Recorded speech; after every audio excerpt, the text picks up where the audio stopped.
Dasar pentingnya mengorganisir komplain menurut Scaling and Christopher Ed, karena pelanggan yang mengeluh adalah teman baik kami, karena mereka memberikan kesempatan kepada kami untuk meningkatkan pelayanan.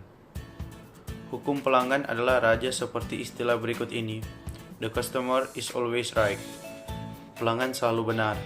And if the customer is wrong, see rules number 1. Dan jika pelanggan salah, lihat aturan pertama, bahwa pelanggan adalah raja. Fasilitas call center merupakan layanan bagi setiap perusahaan untuk meningkatkan daya saing di mata pelanggannya. Servis yang bagus melalui call center akan memberikan pengalaman bagi pelanggan dan menjadikannya loyal sehingga dapat menjadi penganjur bagi pelanggan customer lain.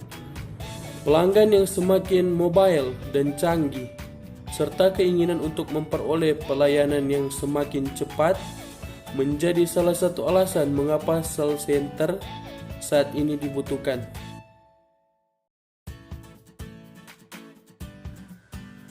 Melalui call center, perusahaan juga dapat melakukan inovasi dan peningkatan mutu produk. Karena melalui call center dapat menampung komplain, keinginan, ide-ide, dan harapan konsumen. Paradigma perusahaan pun mulai bergeser. Sebelumnya, call center hanya dianggap sebagai cost center. Kini, sebagian sudah menganggapnya sebagai profit center. Sejalan dengan perkembangan teknologi, muncullah Intelligent Network yang salah satu aplikasinya menggunakan nomor bebas pulsa atau disebut dengan peduli konsumen bebas pulsa atau hotline service.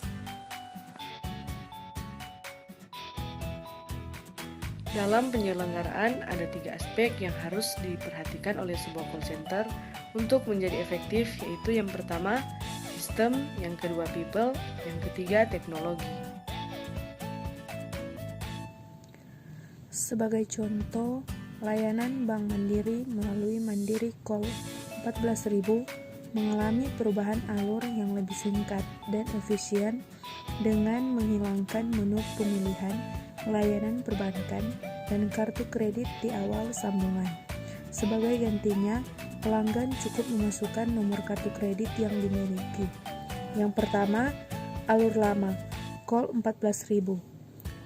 Lalu greeting, lalu pilih bahasa, lalu pilih menu jenis layanan, lalu menu utama transaksi dan informasi, lalu pilih menu transaksi kartu kredit, lalu masukkan nomor kartu kredit, lalu pilih layanan yang diinginkan. Yang kedua, alur baru, call 14.000, lalu greeting, lalu pilih bahasa, lalu masukkan nomor kartu kredit, lalu pilih layanan yang diinginkan. Selanjutnya, memahami keluhan dengan cara yang pertama, jawablah telepon dengan sikap positif. Yang kedua, berikan salam, sebutkan nama perusahaan, sebutkan nama kita, bertanyalah dan tawarkan bantuan serta berikan jawaban yang berguna. Yang ketiga, ubahlah dan dengarkanlah pesan secepatnya. Yang keempat, usaha penelpon tidak mengulang. Yang kelima, siapkan selalu kertas di samping telepon. Dan yang terakhir, ucapkan terima kasih dan salam penutup. Selanjutnya, langkah-langkah tindakan dan antisipasi menghadapi komplain via telepon. Yang pertama, ditelepon kembali jika dijanjikan. Yang kedua, diberi laporan kemajuan jika suatu masalah tidak dapat langsung diselesaikan. Ketiga, diberi pilihan untuk menyelesaikan suatu masalah. Keempat, memberikan permintaan maaf yang tulus bila kesalahan telah dilakukan.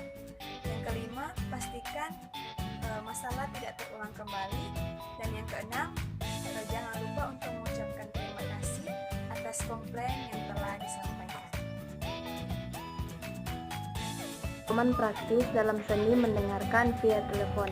Yang pertama, ingat berbicara dan mendengarkan tidak mungkin dilakukan dalam waktu yang bersamaan. Kedua, kendalikan emosi atau menghambat mendengarkan. Ketiga, dengarkanlah secara selektif dan konsentrasilah. Keempat, catatlah hal-hal penting. Kelima, tunjukkan empati dan dengarkanlah dengan penuh perhatian. Keenam, jangan terburu-buru membuat judgement. Ketujuh, jangan terpengaruh oleh pribadi berbicara. Ke-8, tangkap maksud pembicaraannya, bukan kata-katanya, karena kata-kata bisa tidak jelas. Ke-9, gunakan feedback. Ke-10, jangan mengkritik. Ke-11, ajukan pertanyaan. Ke-12, memotivasi diri untuk mendengar.